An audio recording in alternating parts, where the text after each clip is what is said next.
Hello, welcome.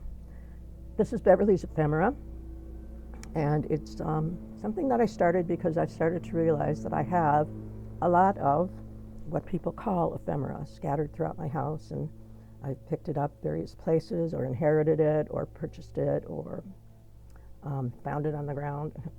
It's can come from anywhere, and I'm fairly unfamiliar with the term. What it does mean is it's items primarily made of paper that can be have a practical use and but a temporary use, and they're meant to be used and then discarded. But what I found that a lot of it has meaning, a lot more meaning than what you would want to give it if you plan to look behind the surface. So I wanted to share some of them, the items that I have, and do a deep dive on some of them so you understand why I appreciate them. And what I'm going to show today is a calendar, again, also ephemera because we usually don't save them past the end of the year. This one I purchased in a lot of items at a local auction held at a historic home near where I live. And it's the back of a wall calendar, as you can see. It was had sheets of paper with each month on them, which were attached here, but are now gone because it's not the year 1886 anymore. So I've always thought this will become useful again when the new year starts on a Friday, but so I'll be looking forward to that. Anyway, the entire year is still here on the back of the calendar. And it's really, really beautiful. It struck me a lot in terms of its beauty of this illustration. It's like a Victorian era mother in a beautiful home and looking down on her children, and they're playing with the dog. And just the beauty of the room and this crest for the company that this advertises, the Phoenix Life Insurance Company, is so very detailed. And this doesn't show up here, but I'll try and provide a better picture within my video. It's really beautiful, and it's, as I said, so highly detailed, and if it was handwork, it's really amazing. So anyway, this is something that it's 140 years old now, and it is showing somewhere. It has been stored, but rather roughly. It's faded, and it's missing a corner, and has some stains on it, but in truth, the beauty is still there of the original picture. So my curiosity gets the best of me, and I have to find out more about the Phoenix Insurance Company. And sure enough, this company still exists, having been founded in 1851. It was originally called the American Temperance Life Insurance Company, and was the word temperance,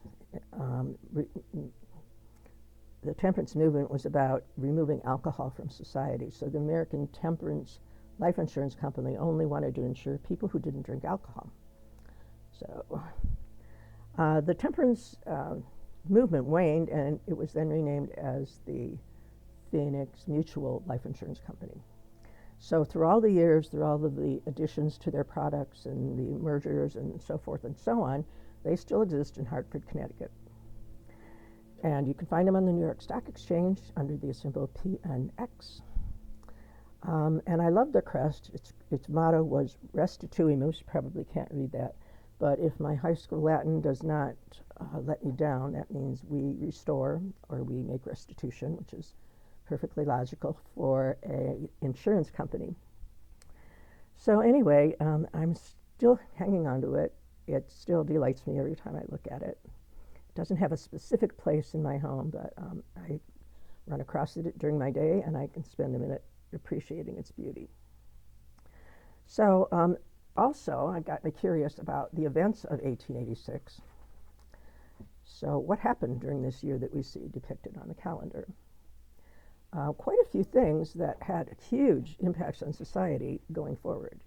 This is noted as the Gilded Age, 1886, but it's also the start of the Industrial Revolution. So we had things like Carl Benz patented the first gasoline-powered automobile, and he called it the Benz Patent Motor Wagon.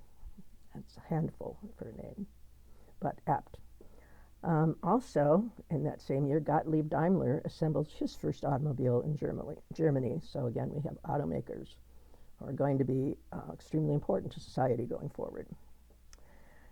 Also, the first trainload of oranges left Los Angeles via the United States Transcontinental Railroad.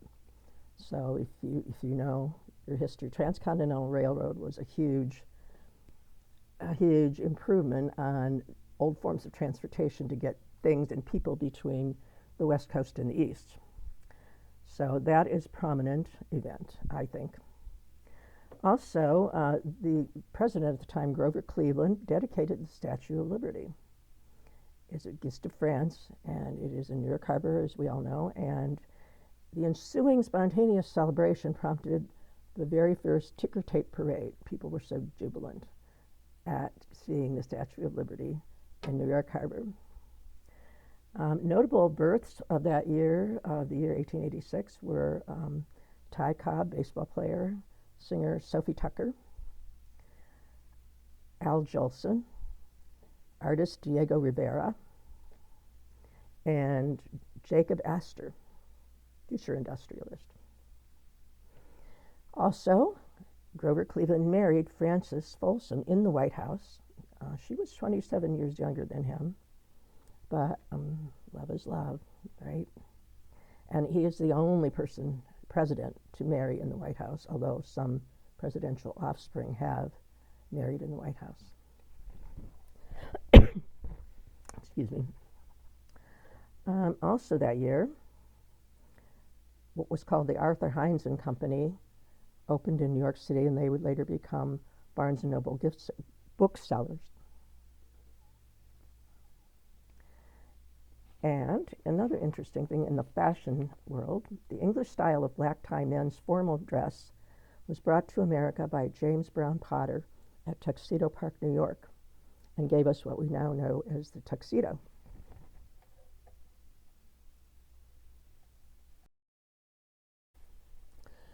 So this calendar continues to delight me whenever I come across it. It's just one of many pieces that I've acquired over the years, and I hope to be expanding along with you on my collection. And I really don't call it a collection so much as pieces and parts of my life. A collection would sort of have its own place, but I kind of don't do that. I just let myself run across these items as I go about my day.